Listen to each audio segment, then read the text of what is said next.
Thank you, Mr. Chairman. Just before I begin, to my friend, he's not here now, Mr. Moskowitz from Florida, there's kind of an old trick in debating. When you're losing the debate on the issue, you change the issue. This is not about Epstein. It has nothing to do with that. And as the chairman so correctly said, the Attorney General is going to be here, the FBI Director is going to be here, and we can talk about it till the cows come home. Second thing is, I believe it was you, Mr. Farage, that said COVID changed our world. And in many ways, more than just a biological disease, what it did to us psychologically, governmentally, philosophically was really bad. And we're still not out of it yet because of what happened then. We're losing our freedoms.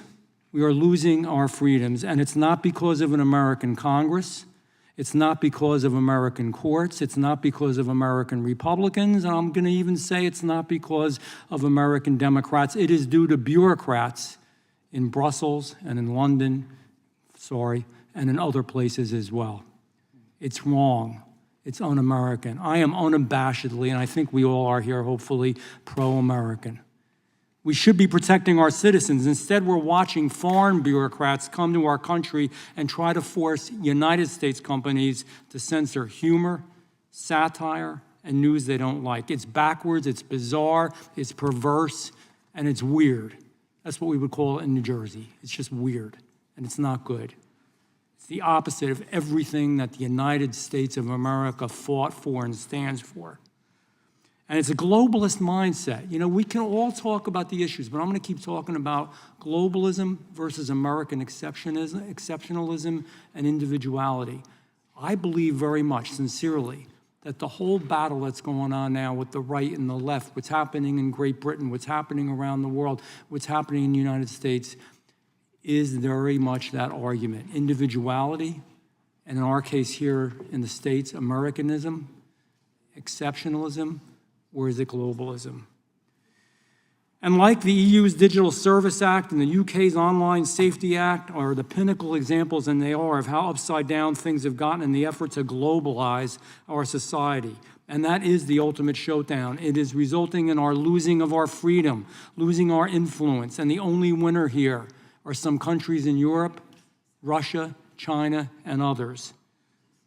Europe is spending their time attacking American tech companies, dictating how our platforms operate, how our technology operates, and punishing people for exhibiting free speech. The European model, I'm sorry if I offend anyone, but it is wrong. We fought a revolution to defend ourselves. Men and women pledged their lives, their treasure, their sacred honor, so that they wouldn't have to go through this. And we never thought that Americans would be stripped of that. That's why this moment is so serious. It's more serious than most Americans and people realize right now. And you know, for generations, we thought if we were ever attacked, it was going to be a nuclear holocaust. We thought it was going to be the domino theory. We thought it was going to be world wars. We thought it was so many things. I maintain it's this. If we lose our First Amendment rights and our freedom of speech, we have lost everything and nothing else matters. And internet technology is being used as a vehicle to make this happen. So I have a question for Mr. Farage and Mr. Price. This hearing is really good, and I'm sure we're going to have some other hearings.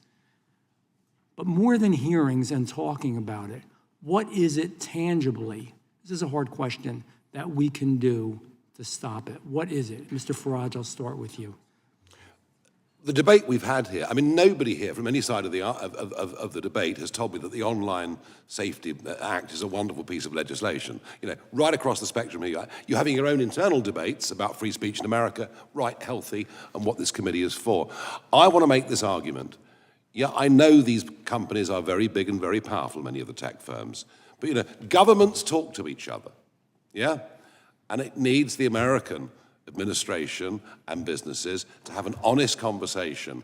Brussels, you won't get a hearing. They are fundamentally anti-American, frankly, and I was there for 20 years, I saw it. I do think there is a conversation to be had with the British government about the shape of their legislation and the impact it can have on American individuals, their liberty, and American companies. So I'm calling for, as a result of what's happened, it's clearly got, the legislation's clearly doing the wrong thing. I think it is cause for proper intergovernmental debate. I hope that we have it. And by the way, we have censorship in America. Watch ABC, NBC, and CBS. I'm at a meetings, I'm at a discussion, I see and hear what happens. My wife has Channel 6 on, which drives me nuts at home, and it has nothing to do with the damn stuff that actually happened. And that's the truth. We have it already, and I pray to God we don't lose America. Mr. Chairman, indulgence, and I'll shut up. Mr. Price didn't get a chance. Quickly. Yes, sir. You talked about putting pressure on, and I agree that Brussels is a cold house for free speech. But a lot of the regulations actually happening in my own country, in Ireland, in Dublin, where a lot of the tech companies are headquartered, their European headquarters. And it's the Irish Media Commission, or Commission na Meán in the Irish language, which is the ground zero really for a lot of this regulation. And here's where I think the US can do a lot, because there's strong bilateral relationships between Ireland and the United States, is to put pressure on the Irish government to stop the bullying of tech companies. And already X is in the Irish Supreme Court soon against the Irish Media Commissioner. So they're already starting the crackdown. So I would hope that you use your good offices here to put pressure on the Irish.